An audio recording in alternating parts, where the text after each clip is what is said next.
스가랴서를 연구하면서 참 어려움을 많이 느꼈습니다. 그 중에 한 가지는 무엇인가 하면 스가랴서에 나오는 문장에 있어서 주어가 누구를 가르치는지 불분명할 때입니다. 때로는 하나님을 가리키는 건지 아니면 해석하는 천사를 가리키는 건지 아니면 스가랴를 가리키는 건지 사실상 정확하지 않은 그런 문장들이 있습니다. 그러나 지난주부터 살펴보았던 스가랴서 12장부터는 주어가 1인칭 여호와 하나님을 이야기합니다. 12장은 크게 두 단락으로 나누어졌습니다. 12장 1절부터 9절까지는 외부적인 변화로서 예루살렘을 공격하는 열방들을 하나님께서 치시고 예루살렘을 구원하시겠다는 말씀입니다. 그리고 12장 10절부터 13장 1절까지는 이스라엘 가운데 일어나는 내부적인 변화를 이야기합니다. 하나님께서 은총을 강구하는 심령을 부으니까 그들이 찌른 바 하나님을 보고 그들의 마음에 애통함과 통곡함이 있습니다. 그래서 하나님께서는 애곡하고 통곡하는 자들 향하여서 죄와 더러움을 씻는 샘을 열어주신다라고 말씀합니다. 이스라엘 백성들 가운데 외적인 구원과 내적인 구원이 12장에서 전개되고 있습니다. 사랑 여러분, 우리가 구원이라 이야기할 때 대부분 사람들은 예수님을 믿고 천국에 가는 것이라고 그렇게 생각을 합니다. 하지만 이것은 구원에 대해서 너무나 편협하고 너무나 잘못된 생각입니다. 구원은 내적인 변화와 외적인 변화를 동시에 가지고 옵니다. 내적으로 예수 믿을 때에 자신의 죄에 대해서 애곡하고 통곡을 합니다. 이것은 예수님을 주인으로 섬기는 사람들에게 나타나는 것입니다. 예수님보다 더 사랑했고 더 가까이 했던 것을 멀리하게 되어집니다. 예수님을 사랑하고 예수님을 더욱더 붙잡게 되는 거죠. 근데 이런 변화는 외적으로 죄를 멀리하는 것으로 나타나게 되어 있습니다. 이런 구원의 모습은 성도들이 예수님을 처음 믿을 때부터 일어나게 되어지는 공통적인 현상입니다. 그리고 이것은 단지 한순간만 있는 것이 아니라 평생을 통한 과정에서 일어나는 것임을 이야기합니다. 구원을 이렇게 예수 믿는 사람들에게 내적인 변화와 외적인 변화를 동시에 가지고 오는 것입니다. 이것이 바로 구원이며 구원은 전인적인 것입니다. 이제 본문의 말씀은 이제 13장 2절 이하로 이어집니다. 13장 2절 이하는 앞에 말하고 있는 12장 10절부터 13장 1절에 나는 내부적인 변화와 연결되어지고 있습니다. 그리고 여기 등장하는 주어도 1인칭으로서 여호와 하나님을 이야기합니다. 그런데 13장 2절부터 13장 마지막 절까지 보게 되시면 크게 두 단락으로 구분되어지는데 공교롭게도 2절에서도 만군의 여호와가 말하노라 7절에서도 만군의 여호와가 말하노라 하면서 13장 2절부터 9절까지는 만군의 여호와가 말하노라를 중심으로 해서 두 단락으로 구분되어집니다. 먼저 2절부터 시작되어지는 만군의 여호와가 말하노라 부분에서는 우상으로부터 정결케 하시는 하나님에 대해서 말합니다. 2절 말씀 보겠습니다. 2절 말씀 만군의 여호와가 말하노라 그날에 내가 우상의 이름을 이 땅에서 끊어서 기억도 되지 못하게 할 것이며 거짓 선지자와 더러운 귀신을 이 땅에서 떠나게 할 것이라. 아멘. 하나님께서는 이스라엘 백성들 가운데 그들에게 외적인 변화와 내적인 변화를 일으키면서 그들 가운데 우상의 이름을 이 땅에서 끊어서 기억도 하지 못하게 하시겠다라고 말합니다. 이스라엘 역사를 보게 되어지면 사실상 우상 숭배의 역사입니다. 이스라엘 백성들이 애굽에서 노예를 지낼 때에도 애굽 땅은 우상 숭배의 땅이었습니다. 하나님께서 10가지 재앙을 일으키셨는데 그 대상은 바로 애굽 땅에 있는 신들에 대한 심판이었던 것입니다. 그만큼 애굽은 우상 숭배의 땅이었습니다. 이 땅에서 하나님께서 출애굽 시켰는데 광야에서 이스라엘 백성들이 한 것이 무엇입니까? 바로 우상 숭배였습니다. 모세가 십계명을 받기 위해서 시내산에 올라가서 40일을 거하였습니다. 그러나 땅 아래에서는 모세가 더디 내려오니까 우리를 인도할 신을 만들자 하면서 금붙이를 다 모아서 던지니까 금송아지를 만들었습니다. 그 금송아지를 향하여서 이것이 바로 우리를 인도한 신이다, 하나님이다 라고 말하면서 금송아지를 숭배하였던 것입니다. 이것이 광야에서 행한 것이었는데 가나안 땅에 들어가서는 그 가나안 사람들이 섬겼던 바알을, 가나안 신들을 열심히 섬겼습니다. 그뿐만 아니라 솔로몬은 이방 공주들과 결혼함을 통하여 그들이 가지고 있던 이방 신들을 섬기는 죄를 범하였고 그 우상 숭배가 이스라엘 백성들 가운데 퍼져 나갔던 것입니다. 아합 왕 때는 더욱더 심각해졌습니다. 또 솔로몬이 죽은 후에는 여로보암이 북이스라엘 왕이었는데 백성들의 마음이 예루살렘 성전으로 향하지 않기 위해서 단과 베델에 금송아지를 두면서 이것이 여호와다라고 말하면서 그 금송아지를 숭배케 한 것이죠. 이 북이스라엘 역사는 이렇게 우상 숭배의 역사인데 그 중에서도 아합 왕 때 가장 심각했습니다. 이세벨이라는 왕비와 결혼함을 통하여 온 이스라엘 땅에 바알이 하나님이 되고 있는 그런 지경으로 만들어버렸습니다. 결국 이스라엘 백성들은 이런 우상 숭배 때문에 하나님의 심판을 받게 된 것입니다. 북이스라엘이 아수르에 멸망당한 것도, 남유다가 바벨론에 멸망당한 것도 이 우상 숭배의 죄악이 극심하였기 때문에 하나님이 심판을 하신 것입니다. 그러므로 하나님께서는 이스라엘 땅 가운데 우상의 이름을 끊어서 기억도 하지 못하겠다라고 말씀하고 있는 것입니다. 여러분, 예수 믿는 것은 우상에서 돌이켜서 하나님께로 우리의 발걸음을 옮기는 것입니다. 그것이 바로 예수님을 믿는 것이고 구원받은 백성들에게 나타나야 될 현상입니다. 하지만 여러분, 이런 우상 숭배의 유혹은 예수님을 믿고 난 후에도 끊임없이 계속되고 있습니다. 지금도 수많은 사람들이, 특히 교회 안에 사람들 모르게 우상 숭배를 자행을 하고 있습니다. 점을 칩니다. 무당을 구슬합니다. 여러분, 그런데 우상 숭배란 눈에 보이는 조각을 향하여서 절하거나 그림을 향하여서 절하고 숭배하는 것만이 우상 숭배가 아닙니다. 우상이란 무엇입니까? 하나님보다 더 사랑하고 하나님보다 더 의지하는 것이 우상입니다. 그런 측면에 보았을 때에 우리는 너무나 많은 우상들을 가지고 있어요. 돈도 우상입니다. 명예도 우상입니다. 건강에 대한 집착도 우상입니다. 자식을 사랑하는 것도 우상입니다. 또 남편과 아내 몰래 다른 이성을 탐하는 것도 우상 숭배입니다. 여러분, 그런데 이런 우상 숭배가 정말 다른 사람들만이 아니라 우리 기독교 안에도 굉장히 심하다는 것을 알 수가 있습니다. 그 중에 한 가지를 꼽으라면 탐욕, 돈에 대한 사랑이라고 말할 수 있습니다. 골로새 3장 5절 말씀에서는 탐욕은 곧 우상 숭배다라고 말합니다. 특별히 여러분, 우리가 살고 있는 이 사회는 자본주의 사회예요. 자본주의가 무엇입니까? 돈이 주인인 것입니다. 돈이 주인이 되어서 이루어져 가는 사회가 자본주의 사회예요. 이런 사회에 살다 보면 세상은 무엇을 말합니까? 돈이 전부다. 돈 없으면 안 되는 것이 없다 하면서 황금 만능주의 사상을 가르칩니다. 이런 사회에서 그리스도인들 살다 보면 우리 자신도 모르게 이 돈을 숭배하고 돈을 더 가까이 하고 돈을 더 사랑합니다. 이것이 바로 우상 숭배라는 것이죠. 그러나 성경은 무엇을 말합니까? 돈은 우리가 의지해야 될 대상이 아니라는 것을 성경이 끊임없이 경고하고 있습니다. 돈도 피조물에 불과하고 하나님이 지배하는 것에 불과합니다. 그러나 사람들은 이 자본주의 살아가면서 돈이 신이고 돈에 대해서 전능함을 부여합니다.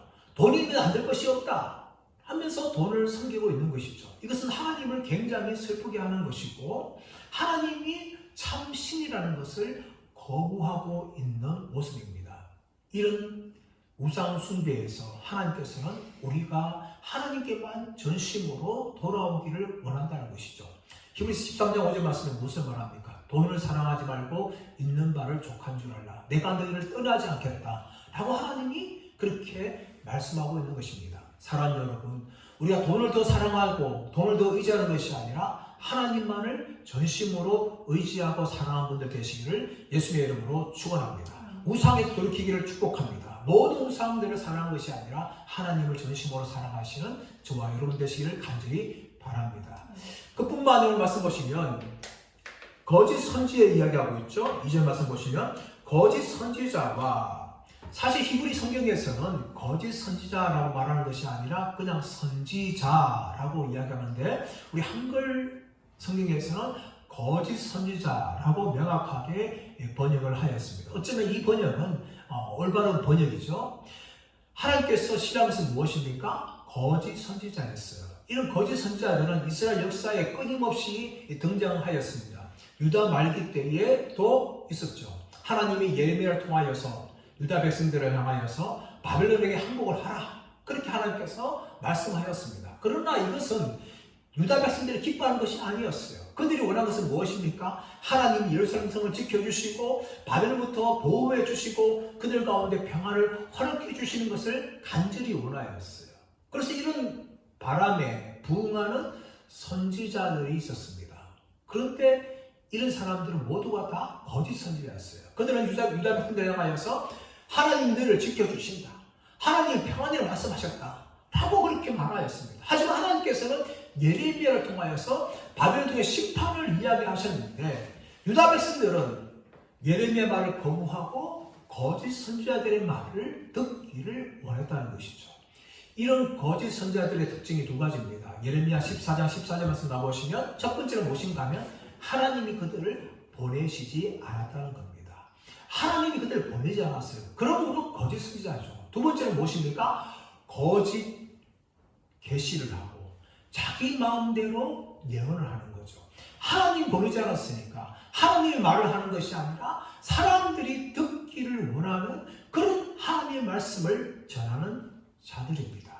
이것이 바로 거짓 선지자였는데 이런 거짓 선지자들에 의해서 백성들이 미혹을 당하고 그들이 전하는 말을 계속해서 듣기를 원하였다는 것이죠.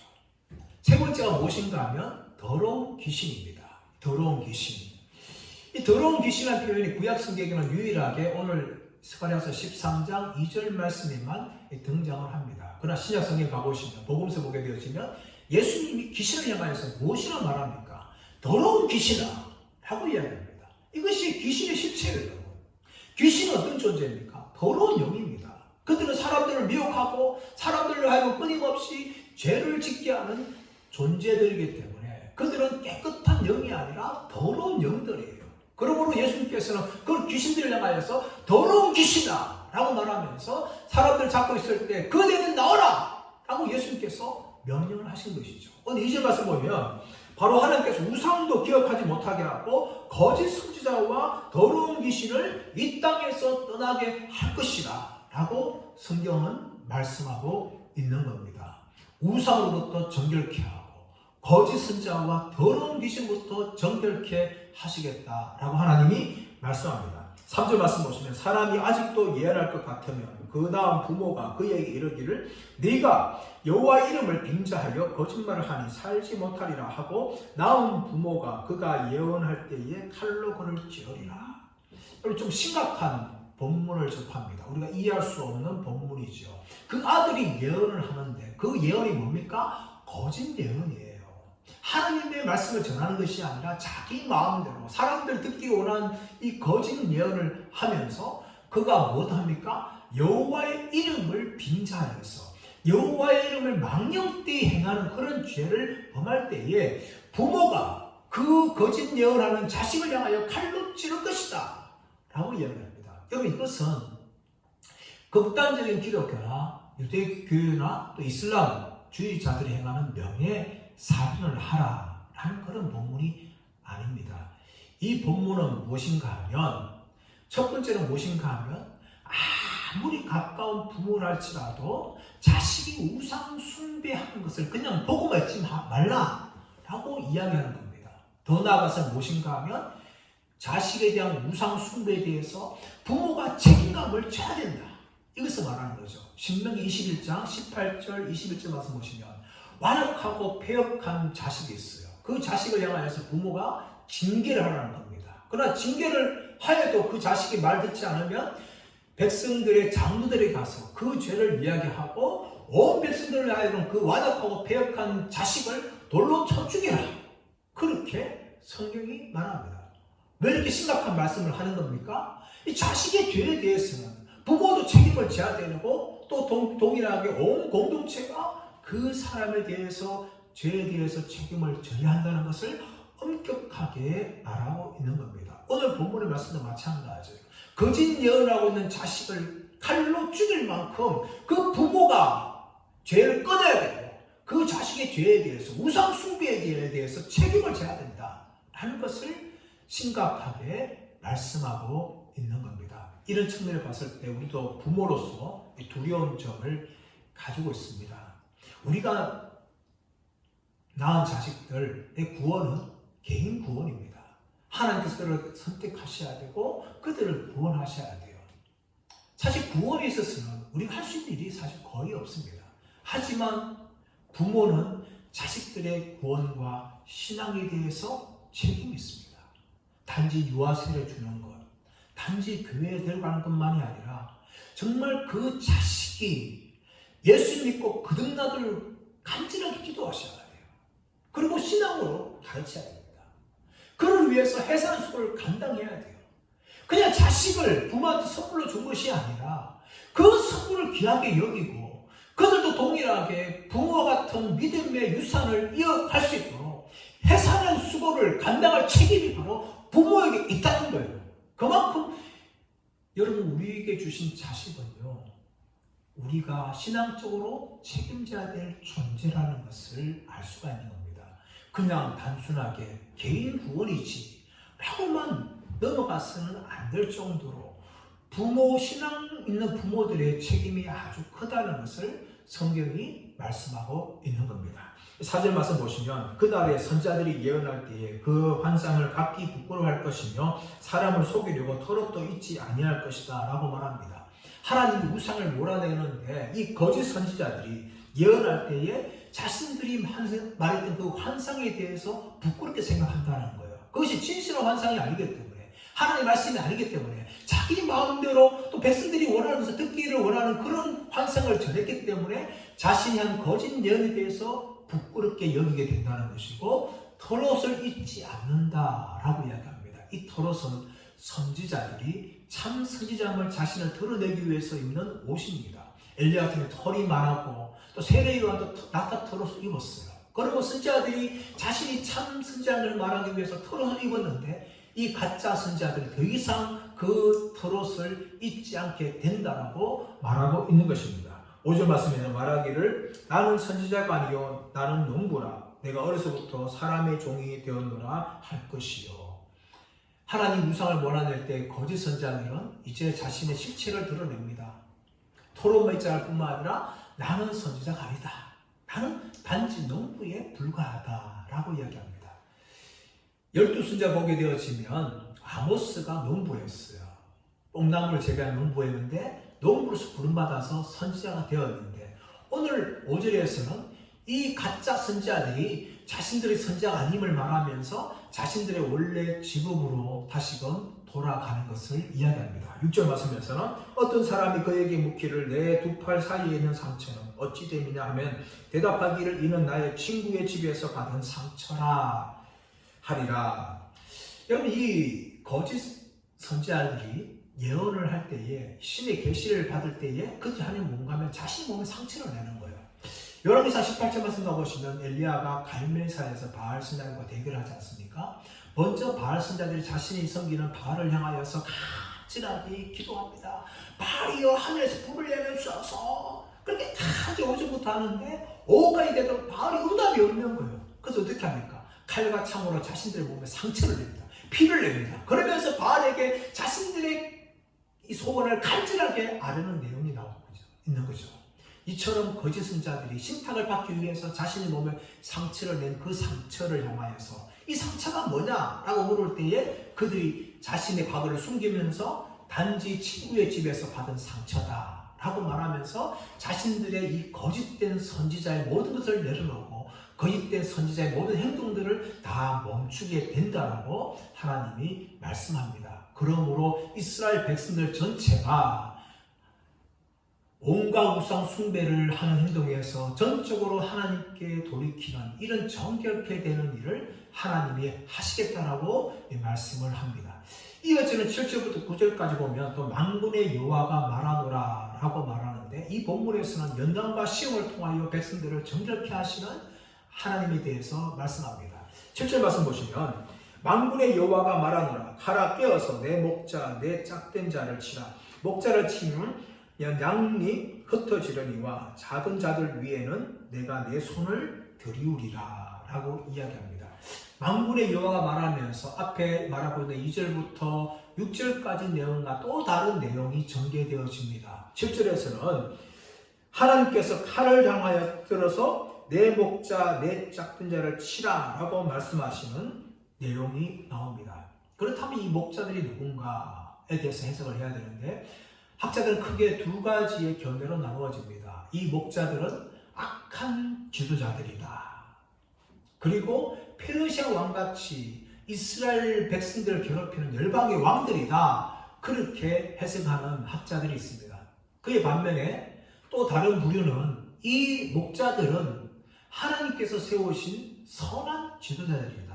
특히 이사야 53장과 연결해서 고난받는 목자다라고 해석을 합니다. 이 두 가지 해석 중에서 한 가지 선택하자면 저는 두 번째를 이야기합니다. 왜냐하면 오늘 본문의 말씀 보시면 두 가지 이유가 있는데 하나님이 그 목자들을 향하여서 내 목자 그리고 내 짝된 목자라고 표현합니다. 또 한 가지는 무엇인가 하면 그 목자를 치면 양들이 흩어지게 된다는 것이죠. 그를 봤을 때에 이 목자들은 고난받는 참 목자라는 것을 알 수가 있습니다.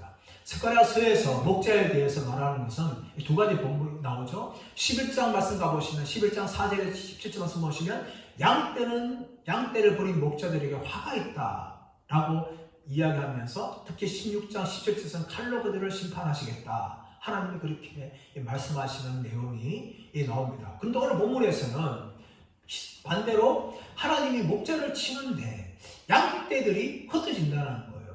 그래서 봤을 때 이 목자들은 악한 목자들이 아니라 참된 목자라는 것이죠. 양떼를 버린 목자들이 아니라 열심히 양떼를 돌보고 있는데 그 목자를 치니까 그 목자들이 죽임을 당하니까 양들이 목자를 잃어버리니까 다 흩어지게 된다는 것을 성경이 말하는데 하나님이 목자만 치는 것이 아니라 작은 자들까지도 친다는 거. 이 작은 자는 뭔가 하면 견성 목자입니다. 목자들 중에서 실제로 양들을 돌보는 목자들이 있는가 하면 그 목자들 밑에서 보조를 하면서 양치기를 배우는 목자들이 있는 거예요. 하나님이 그 참 목자들만 치는 것이 아니라 견성 목자를 다 치버리니까 이제는 양떼들이 갈 데가 없는 거예요. 주인을 잃었습니다. 그래서 양떼들이 뿔뿔이 흩어지게 되어지는데 내 손을 들이우리라. 이 말이 무슨 말인가 하면 하나님의 심판을 말합니다. 하나님께서 칼을 들어서 참된 목자들을 치시는 거예요. 그러니까 이 참된 목자들 돌보고 있는 양떼들이 다 뿔뿔이 흩어지게 된다는 것을 말합니다. 그렇다면 이 참된 목자는 누굽니까? 스가랴 3장 말씀 가보시면 이 여호와의 싹, 종을 목자라고 이야기하고 또 스가랴 9장 말씀 보시면 이 나귀를 타고 있는 왕에 대해서 입성한 왕에 대해 이야기합니다. 이런 왕들이 무엇을 가르칩니까? 이런 목자가 누구를 가르칩니까? 바로 궁극적으로는 예수 그리스도를 가르칩니다. 우리가 복음서 가게 되어지면 우리가 예수님의 체포당하신 장면, 십자가 죽는 장면을 보게 되어집니다. 그때 어떻게 합니까? 제자들이 다 뿔뿔이 도망가 버립니다. 자신들도 체포당할까 두려워서 예수님을 버리고 다 뿔뿔이 다 도망가게 되어지는 거죠. 예수님 십자가 죽으신 후에 그들은 다 문을 잠그고 자신들 들킬까 싶어서 다 꽁꽁 숨어 있는 모습을 보게 되어집니다. 하지만 여러분, 이런 예수님의 고난과 죽음은 새로운 시작입니다. 죽음으로 끝난 것이 아니라 예수께서 3일 만에 부활하신 걸 통하여 새로운 장면들을 복음서 이후로 전개해 나가는 것을 볼 수가 있습니다. 이것이 바로 하나님의 일하심이에요. 비록 하나님이 심판하여서 참목자들을 치지만 그 목자의 죽음을 통하여 하나님이 새로운 일을 행하시는 것을 보게 되어집니다.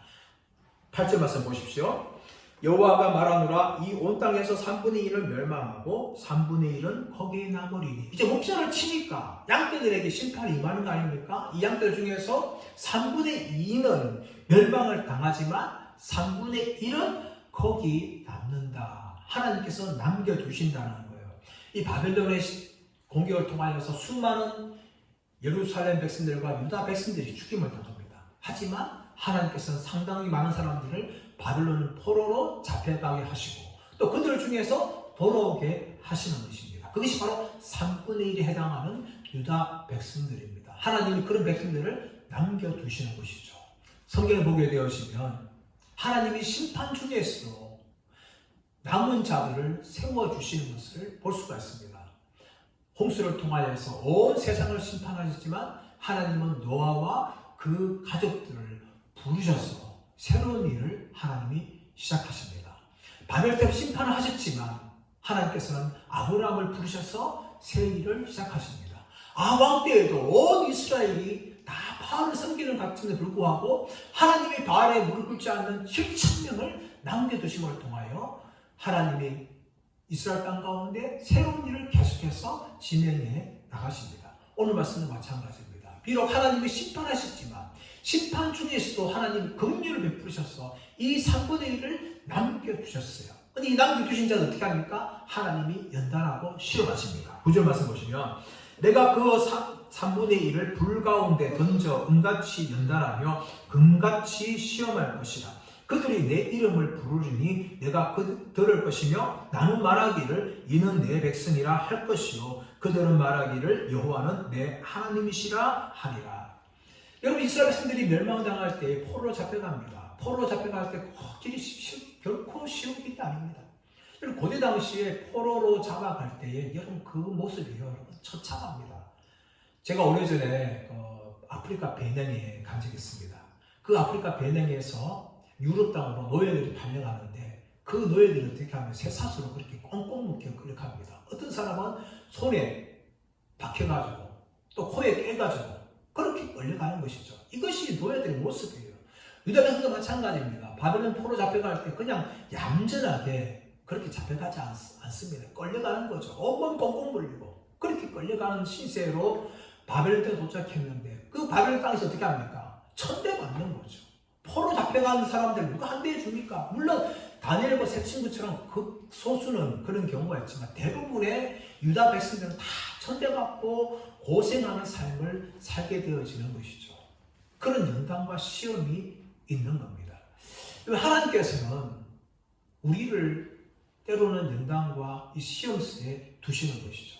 근데 그 목적이 두 가지가 나옵니다. 9절 말씀 보시면 첫 번째가 무엇인가 하면 그들이 내 이름을 부르리니 내가 들을 것이며 라고 이야기합니다. 하나님 이름을 부르게 되는 거죠. 그제는 바알을 숭배했고 온갖 우상들을 숭배했는데 이들이 연단과 시험을 당하니까 그제서야 하나님의 이름을 부르게 되어지고 하나님이 그들의 부름에 대해서 응답하시는 이 회복이 일어나게 되어지는 겁니다. 두 번째는 무엇입니까? 9절 하반절 말씀 보시면 나는 말하기를 이는 내 백성이라 할 것이요 그들은 말하기를 여호와는 내 하나님이시라 하리라. 나는 말하기를 이는 내 백성이라 그들은 말하기를 여호와는 내 하나님이시라. 이것이 여러분 하나님께서 출애굽시킬 때부터 나는 너희의 하나님이요 너희는 내 백성이 될 것이라는 출애굽기 6장 7절 말씀이 계속해서 이어지는 것 아닙니까? 여러분 이스라엘과 하나님과의 관계는 언약 관계입니다. 하나님이 그들의 하나님이 되고 이스라엘 백성들은 하나님의 백성이 되는 이 언약 관계로 이루어진 관계입니다. 그러나 이스라엘 백성들이 우상 숭배를 통하여 이 언약의 관계를 깨뜨려 버립니다. 그 결과 하나님께서 그들을 버리시고 아수르를 심판하고 하시고 바벨을 통해서 심판하신 일이 일어나게 되어지는데 하나님이 그들을 연단하시고 그들을 시험하시니까 여러분 결국은 이들이 회복되어지고 하나님을 향하여서 내 하나님이라 부르고 하나님 그들을 향하여 내 백성을 부르는 이 언약 관계가 회복되어지는 것입니다. 사랑하는 여러분, 이 땅의 삶을 살아가면서 우리는 수많은 연단과 시험을 당합니다. 그러나 여러분, 이 연단과 시험은 결국 우리 자신들을 위한 것입니다. 때로는 죄 때문에 하나님의 연단과 심판을 받게 되어지고, 때로는 우리가 알 수 없는 이유들 때문에 하나님의 연단과 시험을 받게 되어집니다. 욥을 보십시오. 욥 또한 알 수 없는 이유로 인하여서 그는 연단과 시험의 시간을 거쳤습니다. 아브라함을 보십시오. 하나님이 모리아산에서 이삭을 바치라고 말했는데 아브라함은 그 이유를 알 수가 없었습니다. 하나님의 시험이었습니다. 그 결과 아브라함은 하나님부터 그의 믿음이 인정받는 믿음의 조상에 등극하게 되어지는 것입니다. 우리가 이 땅에서 연단과 시험 받을 때 그 연단과 시험이 어떤 성격이랄지라도 결국 우리 자신들의 유익을 위한 것입니다. 심지어 우리가 죄로 말미암아 받게 되어지는 하나님의 징계랄지라도 그것은 결국은 우리를 새롭게 하고 우리를 유익하게 위한 것입니다. 히브리서 12장 8절 말씀에 너희에게 징계가 없으면 하나님의 아들이 아니다 라고 이야기합니다. 징계는 당연한 것이에요. 하나님의 자녀이기 때문에, 사생자가 아니고 하나님의 자녀이기 때문에 우리는 하나님으로부터 징계를 받게 되어집니다. 그 징계를 받을 때 때로는 힘들죠. 때로는 고통스럽습니다. 하지만 하나님은 그 징계를 통해서도 우리에게 유익을 주시는 것이고, 그 징계를 통해서 무엇을 하는 겁니까? 너는 내 아들이다.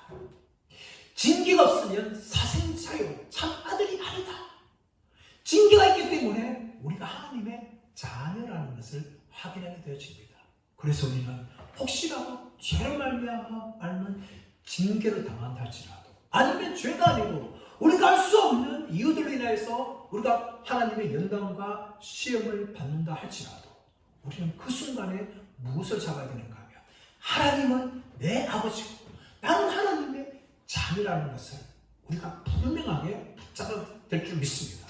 어느 부모가 자식을 망하는 부모가 어디 있습니까?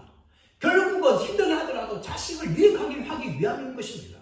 하나님은 징계를 하시더라도 결국은 우리를 유익하게 하기 위해서 징계하시는 것이죠. 그러므로 어떤 고난 당하다 할지라도 우리는 하나님이 내 아버지고 나는 하나님의 자녀라는 이 사실을 우리가 어떤 순간에도 강력하게 붙잡고 나가야 될 줄 믿습니다. 두 번째는 우리가 징계를 받고 어떤 고난 당하다 할지라도 이것이 결국은 나의 유익이고 나를 위한 것이다 라는 것을 우리가 믿음으로 고백해야 됩니다. 욥기 23장 10절에서 무엇을 말합니까?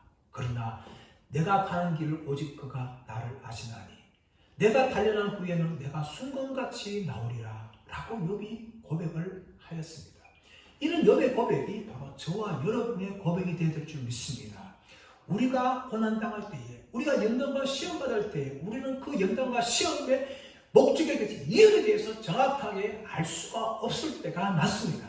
하지만 하나님이 이런 연단과 시험을 통하여서 나를 순금같이 만드시고 새롭게 하신다는 것을 우리가 믿으시기를 간절히 바랍니다. 그러므로 우리가 이 하나님을 붙잡고 어떤 시험과 연단이 찾아오고 고난이 찾아온다 할지라도 믿음으로 끝까지 승리하시는 저와 여러분들 되시기를 예수의 이름으로 축원합니다.